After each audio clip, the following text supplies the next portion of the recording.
Hello everybody, this is Manu S and welcome to the final part of the Eternal review for Omens of the Past. Today with the Zenon cards and the few relevant new colorless cards.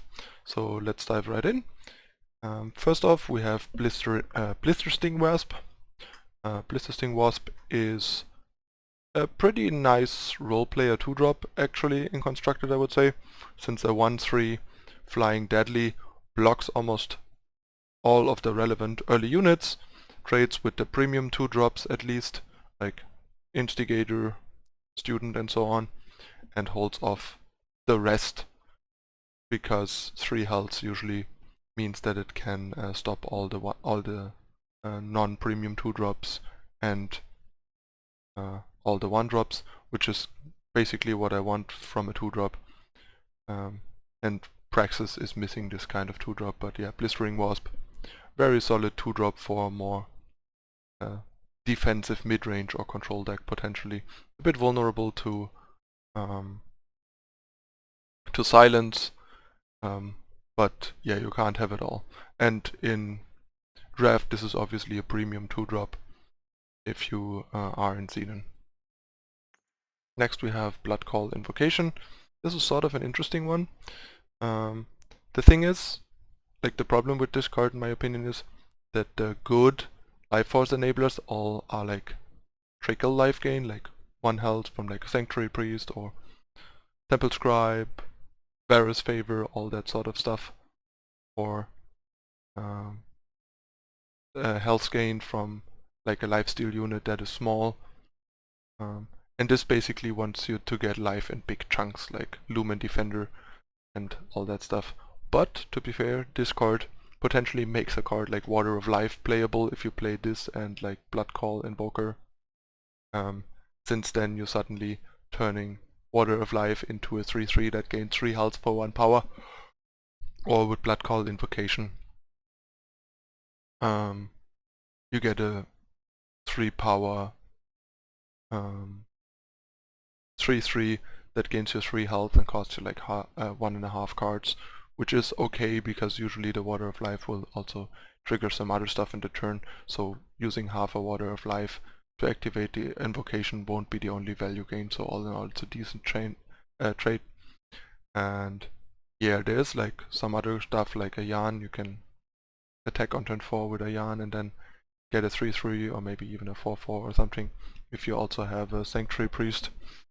So there's a couple of things you can do with this. So far I didn't really manage to find proper home in Constructed for this, but the card at least has some potential Constructed appeal.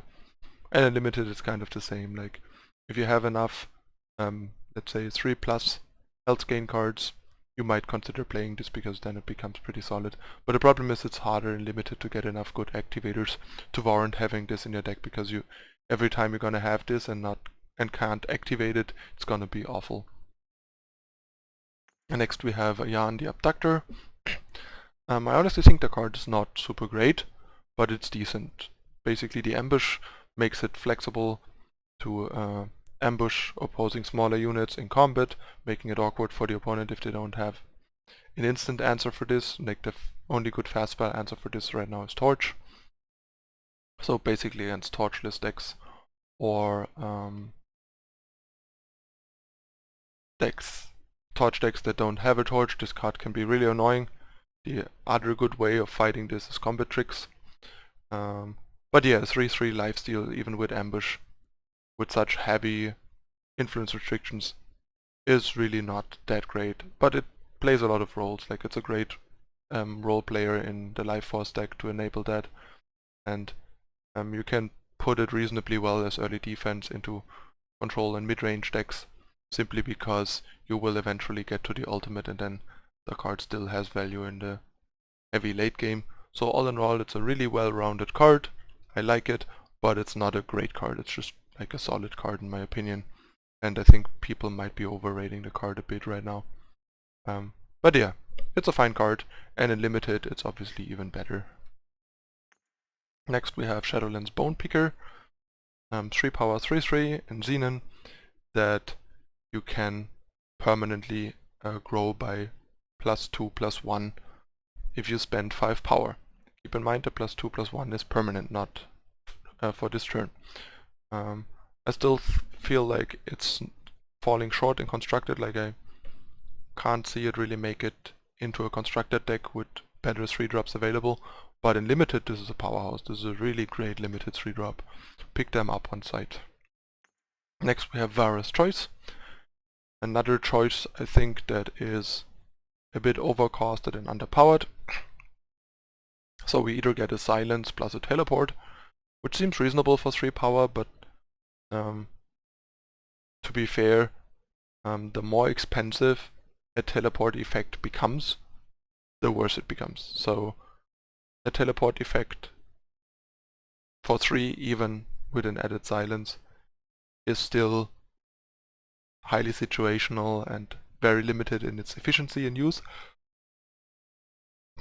And well, yeah, silencing an enemy unit in their hand and then discarding it is also definitely way too expensive for 3 in my opinion, especially because the silence is often gonna be irrelevant for cards in the hand. Sure, you can do that to recursive stuff like Dawnwalker, and it's good against decks that still have like Dark Return and other ways to interact with their void, but yeah, I think this card would need to cost 2 to be playable and constructed, and even then it wouldn't be great, it would only be decent, or like interesting at least. So yeah, I think the card is really bad in constructed, in my opinion, and in limited it's also not very good. But it's a bit better because if you're short on answers for bombs, this might be an okay role player to help you not lose to these bombs in draft. Next we have Banish, another sort of underwhelming role player. The fact that it can at best kill something and break even in terms of tempo is a big problem for removal, but to be fair, the flexibility sort of makes up for it. But yeah, the card is only appealing for slow mid-range and control decks that need to deal with certain relics to not lose the game, like for example need an answer to Crystalline Chalice or Obelisk or Vault of the Praxis, for example, to name a few key relics. And Banish gets the job done. It doesn't get the job done great, but it gets the job done, and that's what matters. So you will usually see a small amount of these in reactive decks to deal with cards that otherwise might cause them to lose the game. Still a very clunky and slow card, so keep that in mind. The fact that it's a fast spell helps a bit and can get you some extra value sometimes. And in limited, it's still a removal, so it's fine. It's not a great removal, but it's a fine removal. Next we have Katra the Devoted. This card honestly is just broken. This is a really incredibly powerful card in constructed. There's a bunch of good ways of activating this, like Sanctuary Priest, the Oasis guy, 2-drop that gains your health on attack, and stuff like Ayan and single-time activations, Temple Scribe, Vara's Favor, and so on. And yeah, this card can get out of hand real fast. So if this ever is like in play for like 1 turn cycle or whatever, this usually wins you the game if you have something else going on. This is the cornerstone of any potential Life Force deck. Right now the card has been really impressive to me. I experimented a bunch with Life Force aggressive decks, and this card is just so powerful and so dominating. And yeah, in limited, it's also really powerful as long as you have a few enablers. The cost is pretty restrictive, but it needs to be for a card this powerful. Next we have Zenon Augury. I honestly don't like this card much. If it was a fast spell, at least it would be much more appealing, but as a spell and not generating any card advantage, just card selection, this is basically like this is basically Scheme that gains you 3 healths, which is still pretty bad. Also, I think Scheme digs 4 cards deep if I remember correctly, and this only 3. And you need to be in a second color for it and pay a whole power extra to gain 3 healths. the fact that this triggers Life Force just isn't worth it. This card is really bad, I think, in both formats. Way too slow, way too little value, just not worth it.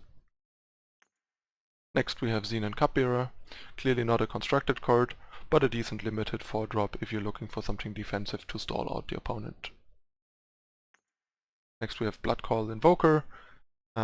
Just as I assumed in the spoiler review for this card has trouble making it into constructed simply because it costs 5 and then you also somehow need to be able to gain a sizable amount of health the turn you drop this for it to be really worth it.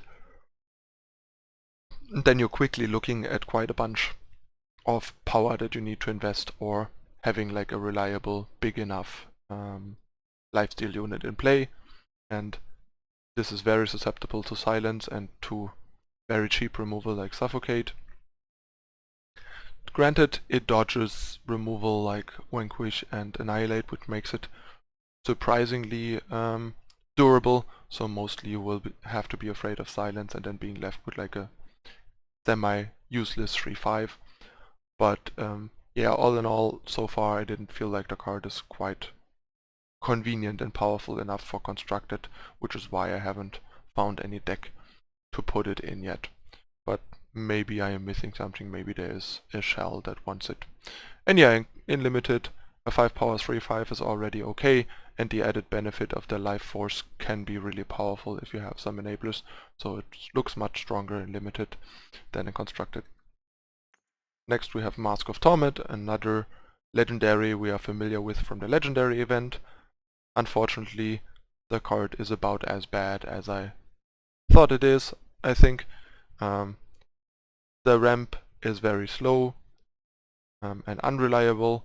If you can trigger Life Force repeatedly, there's usually better things to do, and better things to do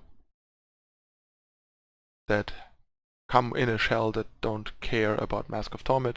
And getting to 25 to play the Tormentor is a whole lot, and the payoff is not even that big.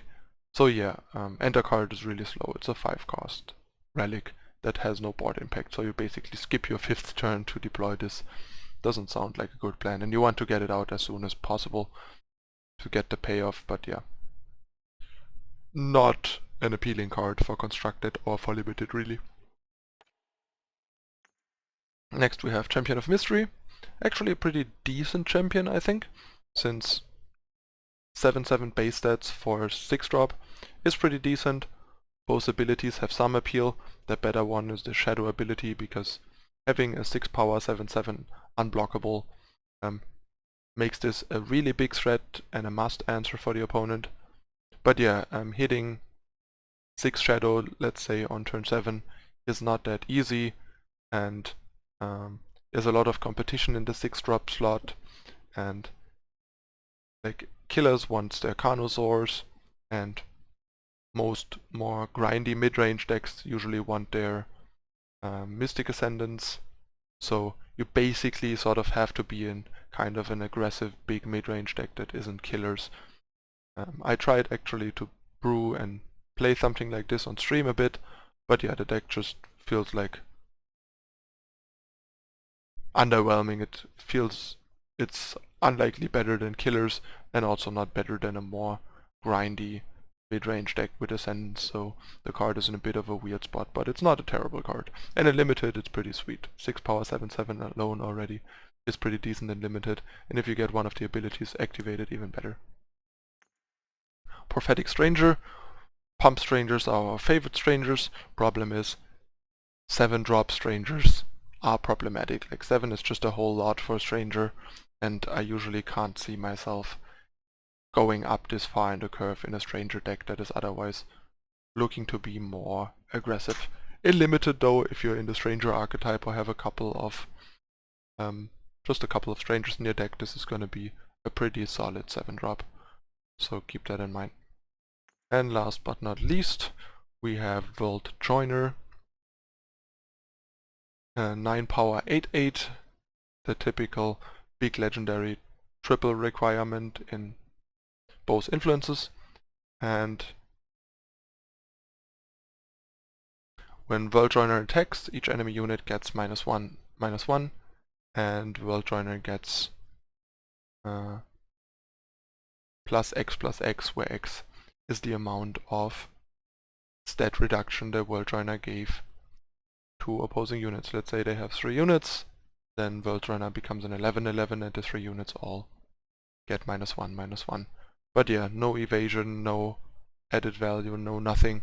That's just not what we want from our 9-drop, if we ever even want such a thing as a 9-drop. So yeah, this card is not really useful in constructed or limited in my experience. 9 is just way too much for limited, and it's also kind of too much for constructed, and it's also not interesting and powerful enough to even try to reanimate or anything. So yeah, that card is just flashy and useless. And last but not least, we look at the colorless cards. We have the 5 additional faction pair strangers, which is nice in terms of fixing. Then we have Reunite, basically a 2-power stranger tutor that lets us search for whatever stranger we want or need. The problem is, I think, that the stranger archetype will usually be kind of tempo oriented to curve out and be sort of proactive, and then spending 2 power to search for a stranger, probably even an expensive slow one, is not that appealing. So far in my stranger brew attempts, I couldn't really make use of this. And Veteran Mercenary was the promo we received a bit before set 2, that is part of set 2, and I haven't really discussed it, so I might as well do that now, since I think I didn't make a news video for when it was released. But yeah,